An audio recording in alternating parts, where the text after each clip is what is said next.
Hey guys, this is Dom with Buy for Life Games. I'm joined here with Age Persuasion What up? and Slim Yugioh. And we're here with fellow teammate Noah Stima, who just made top 64 at the NAWCQ.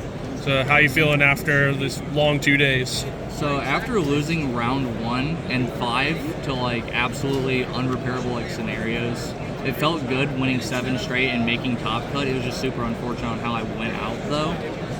In top 64, I lost to like this Manadium, Scareclaw, Kashtira, super heavy pile.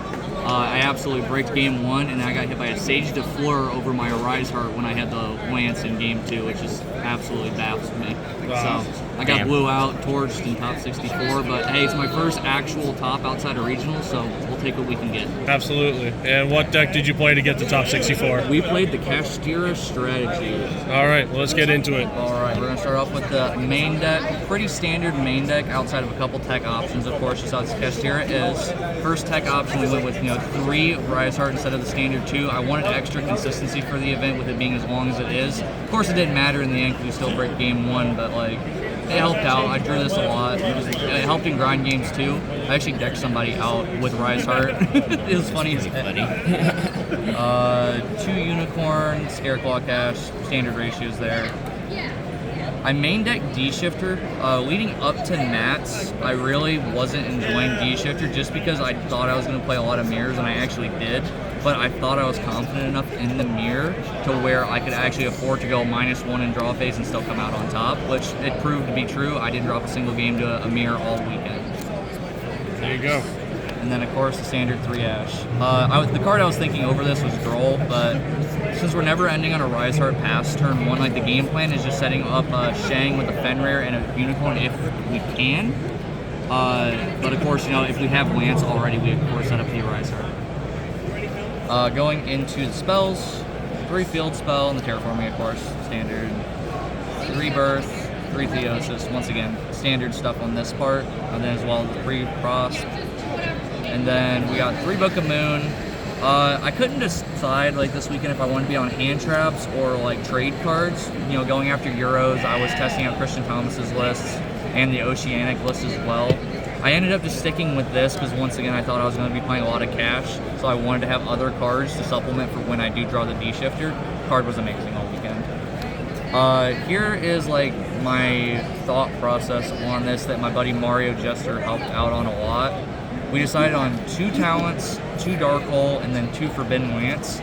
And this is actually mainly for side patterns because we are side decking evenly matched and Pankratops too, so like I can mismatch these around to whatever like I need it to actually fit on there.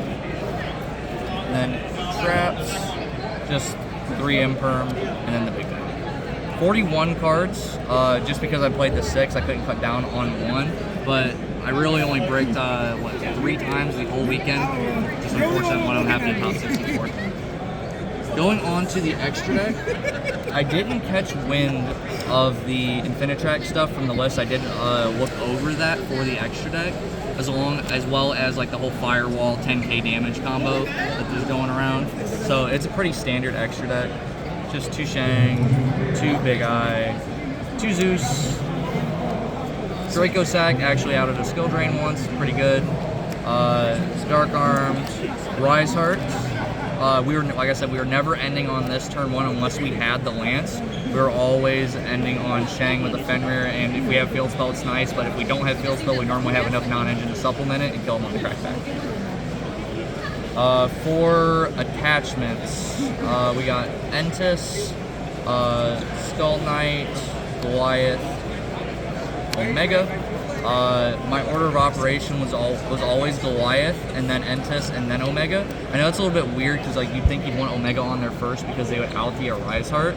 But normally, if I get to the 2nd or 3rd attachment, I know they're not outing it that turn, so like it can stick around a little bit longer. I know it's a little bit weird for that, but like I did attach this first once, just because I knew my opponent was on breakers after seeing it. And then the final 2 cards, Donner Standard, Baron Standard. Nothing I really would change in the extra deck outside of maybe the Infinitrack combo. Draco Sack's nice, like it won me a game, but overall, literally the only other thing it did this weekend was a 2600 body to attack over a Fenrir to like make a Zeus. That's literally all it did. Going to sideboard, 3 Droll. Card was alright this weekend. It wasn't like blowout, crazy. It saved my life twice. Once against Drytron, and then once actually against Diners. Wasn't a bad card. 3 Bell, mainly there for Despia and Runic. I didn't play either of those all weekend, so this card didn't come in a whole lot, but I did sideboard in 2 occasionally.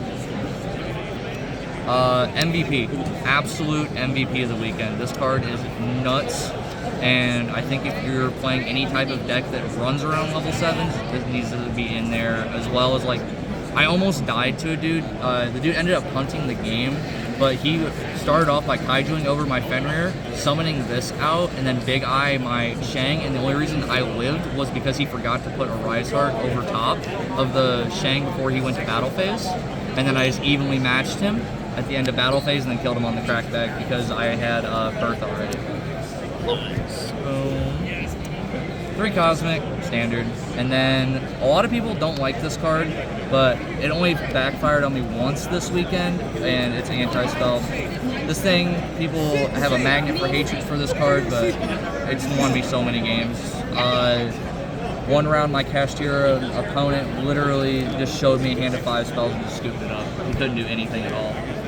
It was game 3 too. I feel bad for him, but he ended up topping as well. So congrats to him.